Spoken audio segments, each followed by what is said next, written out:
जय हिंद दोस्तों, जय हिंद बच्चों। हम पढ़ रहे हैं 10वां चैप्टर जिसका नाम है परिवहन और संचार। पिछली वीडियो क्लास में हमने स्थलीय परिवहन का एक टॉपिक कर लिया था, सड़क परिवहन। आज हम स्थलीय परिवहन को ही आगे बढ़ाते हैं और आज हम पढ़ने जा रहे हैं रेल परिवहन, यानी हम रेल मार्ग को पढ़ने जा रहे हैं। देखिएगा, स्थल परिवहन के अंतर्गत रेल का बहुत अधिक महत्व है। जब से रेल मार्ग बने हैं, जो स्थलीय जो परिवहन है, जो दूरी है उसको तय करना बहुत ही आसान हो गया है। और हमें इस बात का भी अच्छे से इल्म है, जानकारी है भी रेल मार्ग है वो बहुत ही सुरक्षित है और आरामदायक होता है। तो शुरू करते हैं रेल परिवहन।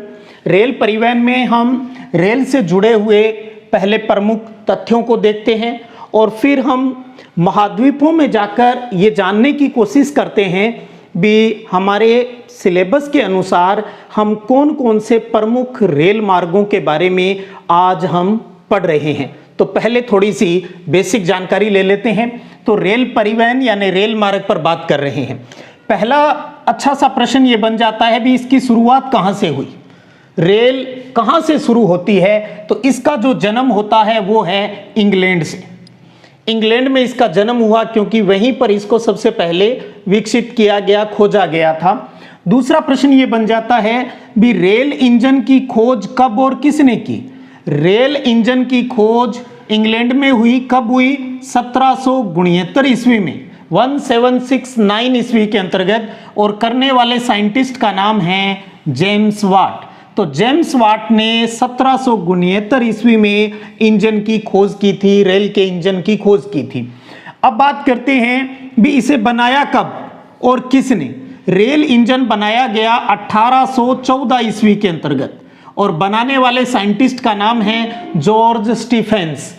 तो 1769 में इसकी खोज हो गई और 1814 में जॉर्ज स्टीफेंस ने रेल इंजन है वो भाप इंजन, स्टीम इंजन है, उसको बनाया। अब एक बहुत ही प्यारा प्रश्न, परीक्षा की दृष्टि से तो बहुत ही प्यारा प्रश्न भी, विश्व में पहली रेलगाड़ी कब चली और कहां चली। तू कब चली, तू कहां चली। तो पहली रेलगाड़ी कब चली, एक तो उसकी डेट देखिएगा, 27 सितंबर 1825।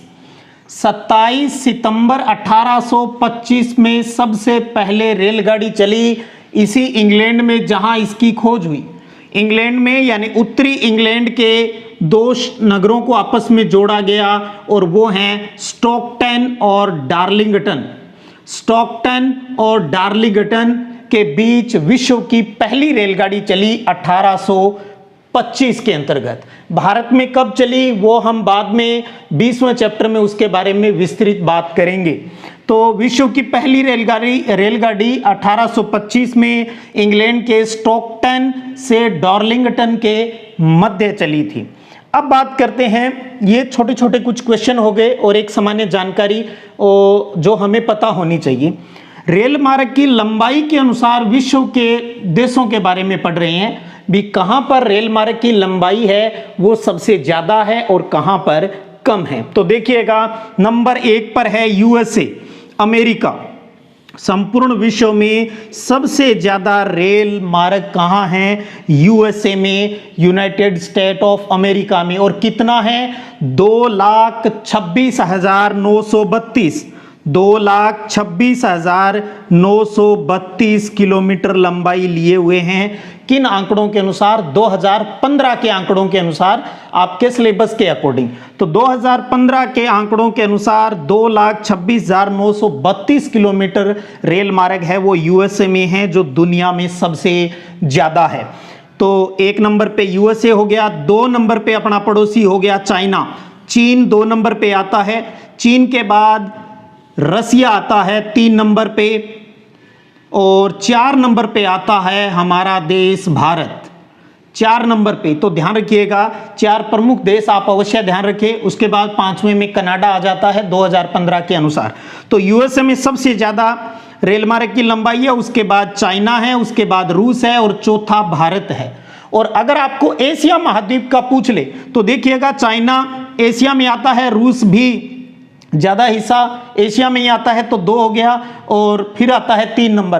तो एशिया महाद्वीप में पूछे तो भारत का तीसरा स्थान है, और विश्व में पूछे तो चौथा स्थान है, ये भी आप ध्यान रखिएगा। अब हम बात करते हैं प्रमुख महाद्वीपों में रेल परिवहन से जुड़े हुए कुछ महत्वपूर्ण तथ्य। सबसे पहले जहां इसकी खोज हुई इंग्लैंड यानी यूरोप महाद्वीप, वहां से शुरू करते हैं भी यूरोप से जुड़े हुए कुछ महत्वपूर्ण तथ्य रेल मार्ग से। तो देखिएगा यूरोप में रेल मार्गों का सघन जाल विकसित है, बिल्कुल सघन जाल विकसित है। हमने यहाँ पढ़ लिया यूएसए में तो लंबाई बहुत ज़्यादा है, तो यानी यूरोप के बाद संयुक्त राज्य अमेरिका हो गया, वहाँ पर है। तो यूरोप में रेल मार्गों का सघन जाल विकसित है। एक अच्छा प्रश्न यहाँ बनता है कि यूरोप के किस देश में रेल का घनत्व और डेंसिटी है वो सबसे अधिक है, तो वो देश है बेल्जियम। बहुत अच्छा प्रश्न है। बेल्जियम ऐसा देश है जहां पर रेल का जो घनत्व है, डेंसिटी है, वो सबसे अधिक है। और कितनी है ये देखिएगा, 6.5 वर्ग किलोमीटर क्षेत्र पर, 6.5 वर्ग किलोमीटर क्षेत्र पर लगभग 1 किलोमीटर रेल मार्ग है। और दूसरा प्रश्न यूरोप से संबंधित बन सकता है यूरो टनल चैनल का। यूरो टनल चैनल यानी सुरंग बनी हुई है जो किन 2 प्रमुख शहरों को जोड़ती है, वो है लंदन को पेरिस से जोड़ती है। देखिएगा हमने सुरंग, विश्व में एक ऐसी सुरंग बनी हुई है पानी के अंदर जो कि 2 देशों को आपस में जोड़ रही है, लंदन यानी इंग्लैंड और पेरिस यानी फ्रांस। तो इंग्लैंड और फ्रांस देश को जोड़ने वाली जो सुरंग है, जो टनल है, उसका नाम है euro tunnel channel. Euro tunnel channel यानी सुरंग है जो किन देशों को जोड़ती है, लंदन को पेरिस से यानी इंग्लैंड को फ्रांस से जोड़ती है। तो बेल्जियम में रेल घनत्व सर्वाधिक है और यूरो टनल है वो लंदन को पेरिस से जोड़ती है। और इस यूरोप महाद्वीप से जुड़े हुए 2 बड़े कहते हैं पार महाद्वीपीय रेल मार्ग पढ़ेंगे जिनके नाम हैं ट्रांस साइबेरियन रेल मार्ग। अब हम जस्ट इस टॉपिक के साथ ही इसी को पूरा करने जा रहे हैं आज। ट्रांस साइबेरियन रेल मार्ग और ओरिएंट एक्सप्रेस रेल मार्ग, ये 2 रेल मार्ग हम यूरोप महाद्वीप के अंतर्गत पढ़ेंगे, ट्रांस साइबेरियन रेल मार्ग और ओरिएंट एक्सप्रेस रेल मार्ग। अभी जस्ट इसको पढ़ने जा रहे हैं हम। और यूरोप के बाद अब हम बात करते हैं दक्षिणी अमेरिका में। दक्षिणी अमेरिका महाद्वीप की अगर बात करें तो यहाँ पर भी रेलों का जो सघन जाल है वो कुछ विशेष क्षेत्रों में ही है। जैसे अर्जेंटीना का जो पंपास जो क्षेत्र है और ब्राजील में जहां कहवा उत्पादन ज्यादा होता है वहीं पर रेल मार्ग है वो ज्यादा विकसित है। दक्षिणी अमेरिका में रेल का जो सघन जाल है वो अर्जेंटीना के पंपास और ब्राजील के कहवा उत्पादक क्षेत्रों में है। तो ये दक्षिणी अमेरिका महाद्वीप की बात हुई। अब बात करते हैं उत्तरी अमेरिका महाद्वीप की।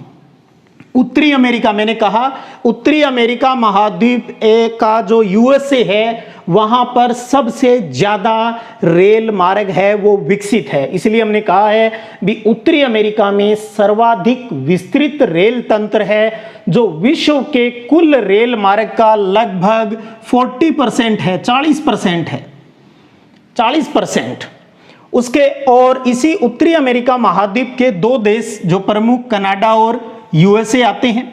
कनाडा और यूएसए के हम जो रेल मार्ग इस टॉपिक में आज पढ़ने जा रहे हैं उनके नाम एक बार हम जान लेते हैं। तो कनाडा के 2 प्रमुख रेल मार्ग हम पढ़ेंगे जिसका नाम है कैनेडियन पैसिफिक रेल मार्ग, कैनेडियन पैसिफिक रेल मार्ग, और दूसरा है कैनेडियन नेशनल रेल मार्ग।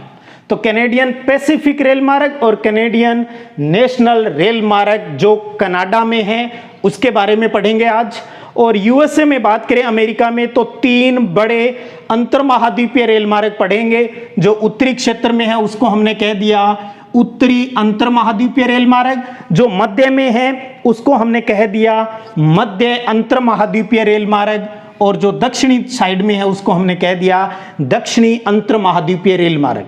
तो यूएसए में हम 3 बड़े अंतर्महाद्वीपीय रेल मार्ग पर आज हम बात करेंगे। और आगे बढ़ते हैं ऑस्ट्रेलिया महाद्वीप को लेकर। तो सबसे पहले ये देखिए भी ऑस्ट्रेलिया के किस भाग में रेल मार्ग विकसित है, तो वो इलाका है दक्षिणी पूर्वी भाग।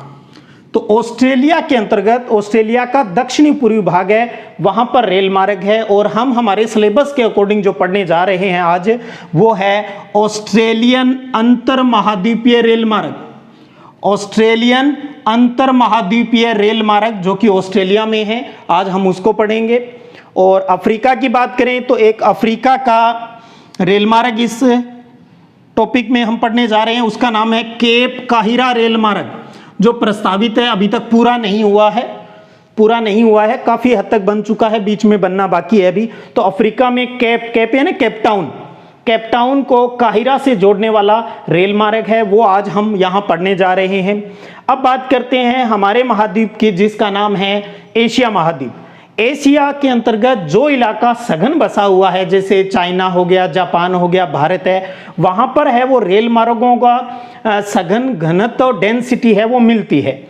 और भारत की बात करें तो भारत का, मैंने पहले ही बताया, रेल मार्गों की लंबाई में भारत का एशिया में, विश्व में तो भारत का चौथा स्थान है, लेकिन एशिया के महाद्वीप में अगर बात करें तो इसका तीसरा स्थान है। और रेल मार्गों की जो लंबाई है वो है 67,312 किलोमीटर, 67,312 किलोमीटर।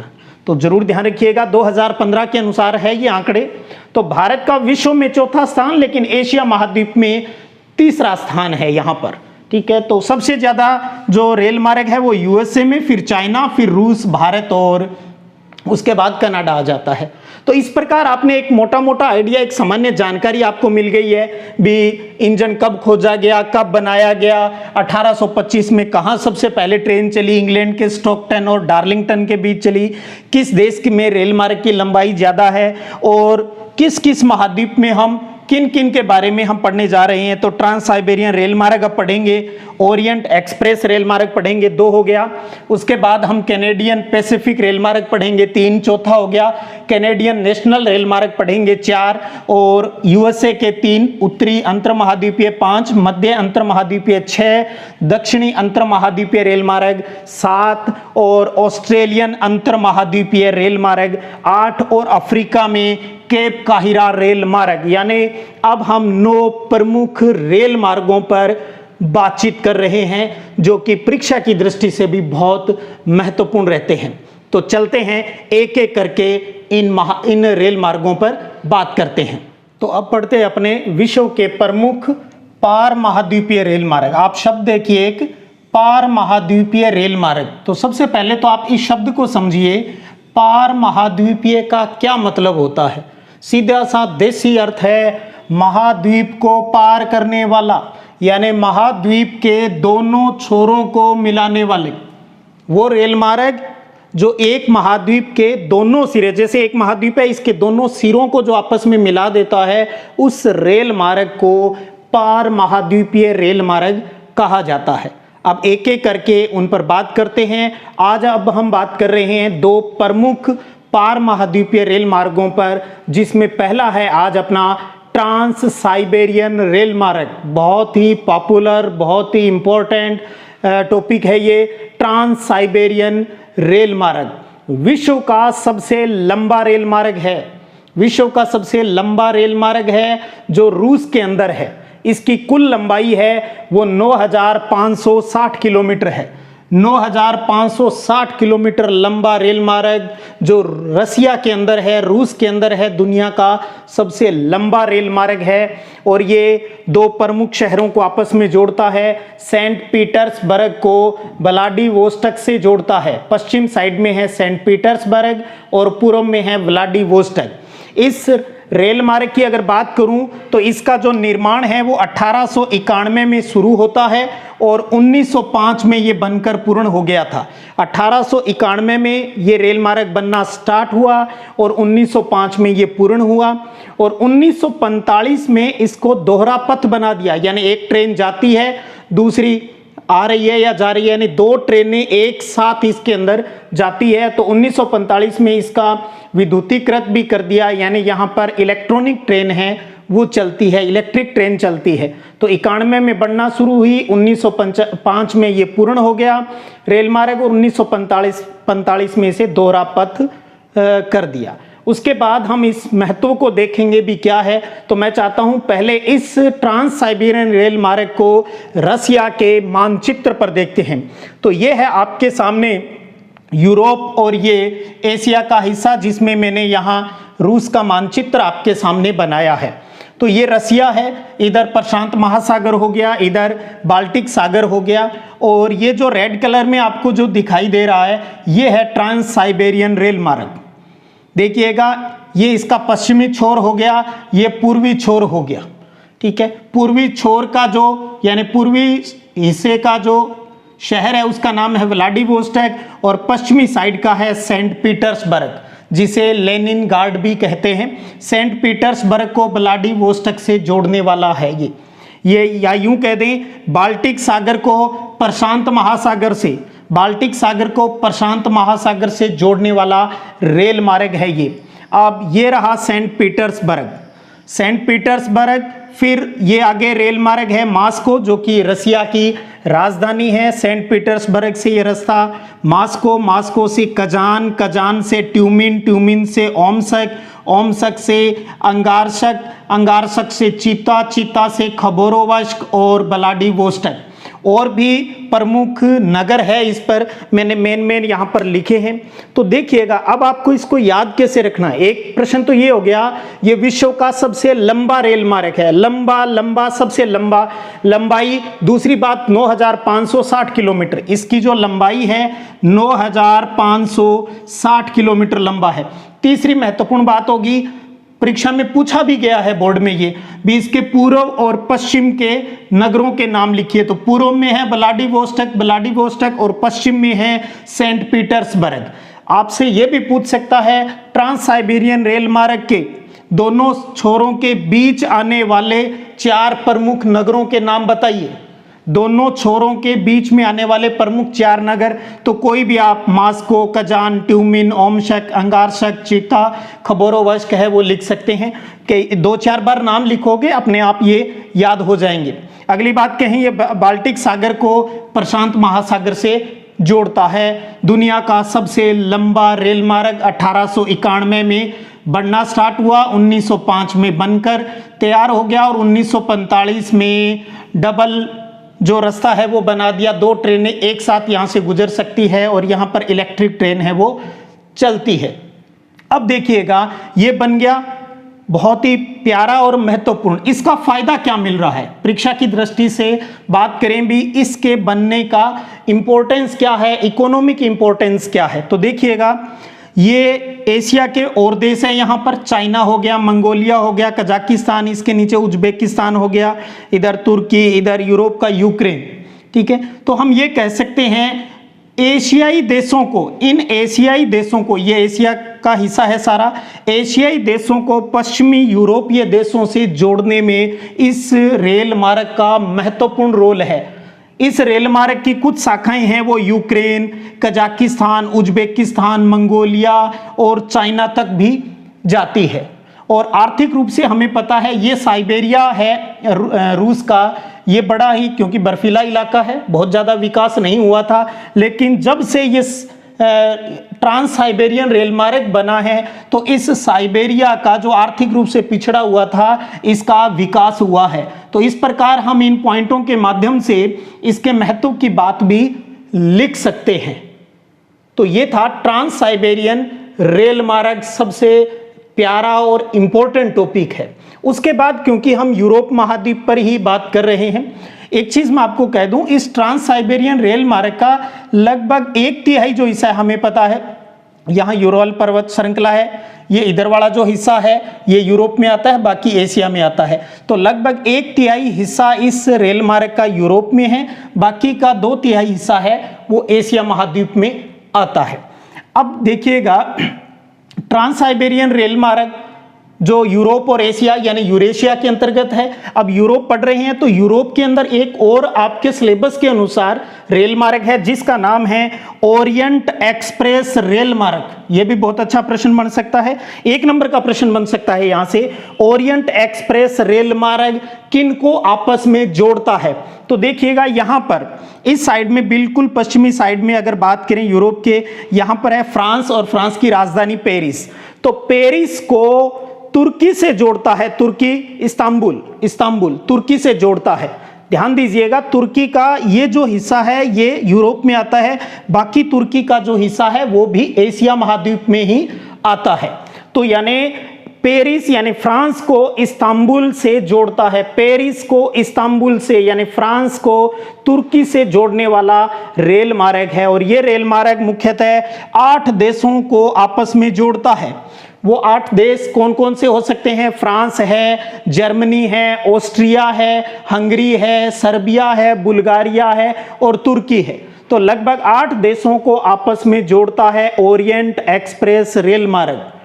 और इस रेल मार्ग का एक और महत्वपूर्ण प्रयास किया जा रहा है भी। आपको पता है, हमें पता है, तुर्की है, तुर्की के बाद आगे ईरान, फिर पाकिस्तान, फिर आ जाएगा भारत, बांग्लादेश, म्यांमार और थाईलैंड की राजधानी बैंकॉक। तो प्रयास किया जा रहा है भी ओरिएंट एक्सप्रेस रेल मार्ग है उसका थाईलैंड की राजधानी बैंकॉक तक इसका विस्तार कर दिया जाए। ये अभी प्रस्तावित है, अभी तक बनना स्टार्ट नहीं हुआ है। तो यानी एशियाई देशों से जोड़ने का प्रस्ताव है भी, इसको आगे बढ़ा दिया जाए। तो ध्यान दीजिएगा अच्छे से, ओरिएंट एक्सप्रेस रेल मार्ग किसको जोड़ता है? पेरिस को इस्तांबुल से। पेरिस को इस्तांबुल से जोड़ने वाला रेल मार्ग कौन सा है? ओरिएंट एक्सप्रेस रेल मार्ग। तो आज की इस वीडियो क्लास में हमने प्रमुख रेल मार्ग, हम इसमें रेल मार्ग कौन कौन से पढ़ेंगे, रेल का डेवलपमेंट कैसे हुआ, कब खोज हुई, उसकी बात की। और 2 महत्वपूर्ण रेल मार्ग, ट्रांस साइबेरियन रेल मार्ग, ट्रांस साइबेरियन विश्व का सबसे लंबा रेल मार्ग, और ओरिएंट एक्सप्रेस रेल मार्ग जो पेरिस को इस्तांबुल से जोड़ता है, उसको समझने की कोशिश की। उम्मीद करता हूं आप अच्छे से नोट्स बना रहे होंगे, इनको अच्छे से तैयार कीजिए। और मैं चाहता हूं आप भी इसको मानचित्र पर भी भरने का अभ्यास करें। जितना ज्यादा अभ्यास करेंगे, करत करत अभ्यास के जड़मति होत सुजान।